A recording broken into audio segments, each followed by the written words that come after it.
ng sasakyan, ay meron ako kayong kakayahan din na Diba? Kaya mo bumili ng sasakyan, magkano sasakyan milyon-milyon. Milyon. Magkano dashcam, libo lang. Correct. O, hindi naman natin nilalakang Actually, dito. parang yung dashcam, meron pa lang mabibili sa mga 4,000. Yes, minsan mas mura pa kapag sa online, di ba? Marami na hong nabibiling mas mura ngayon online. Although hindi naman siya pinakamaganda. Pero at least makakatulong ho yun sa atin, di ba? Bilang isang mga normal na motorista. At hindi lang sa atin yung makakatulong. Sa mga kapwa motorista din natin. Marami ho kasing factors na pwedeng mangyari kapag wala ho tayong dashcam. Isa na yun kung sa kapag may nakabangga nga sa'yo. Kapag may nakabangga sa'yo, paano mo mapapatunayan na siya ang nakabangga at hindi ikaw? Sa pamamagitan lang ho yan ng dashcam, hindi naman sabi, nakita ng kapwa motorista ko na ikaw bumangga eh. Pwede mo sabihin ganun. Oo, hindi. Hindi maniniwala agad sa'yo kung wala. Siyempre, meron ka ng mga sinupaang salaysay. Pero wala kang ebidensya. Bakit natin mata? Kaya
Brigada, December 29, Morning. 2025. At kami ho ang inyong mga lingkod, Brigada Gab Dalisay. At Brigada Ino Flores. Siksik sa mga bagong balita, Brigada Balita Nationwide. At sa detalye na ho ng ating mga balita, mga kabrigada, aba, inaprubahan na raw ho ng Bicameral Conference Committee o yung BICAM.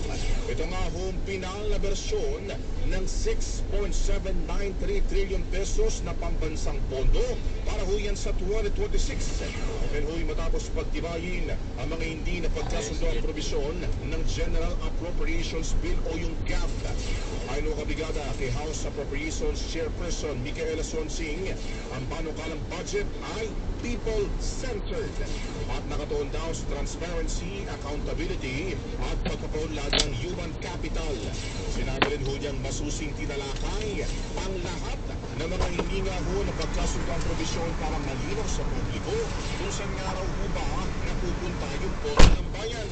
Pinasalamatan naman ni Finance Chair Maifip para sa 2026. Mas mataas ho yan kesa sa dating alok na 49 billion pesos at sa 24.2 billion pesos na inilaan sa National Expenditure Program.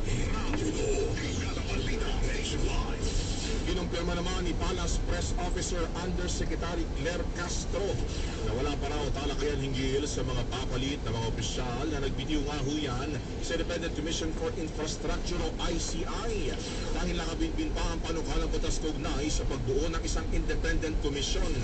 Ayon kay Castro, inuuna muna ng administrasyon ang pagtalakay sa batas na magtatatag sa isang permanenteng komisyon bago ho pag-usapan mga kabrigada ang mga posibleng kapalit sa mga nagsipag-resign. Noong Biyernes nga ho kabrigada, itong ikatlong resignation, yung pagbibitiw sa pwesto ni Rosana Fajardo bilang isa ring komisyoner, mga kabrigada, effective ho yan sa Miyerkules, December 31. Ito'y matapos daw ho niyang magampanan na ang mga layuning itinakda ho sa kanyang panunungkulan. Mas maaga rin ngayong buwan, iyon na nga ako nagbitiw. Itong si dating DPWH Secretary Babe Singson sa ICI dahil naman daw sa kanyang kalusugan.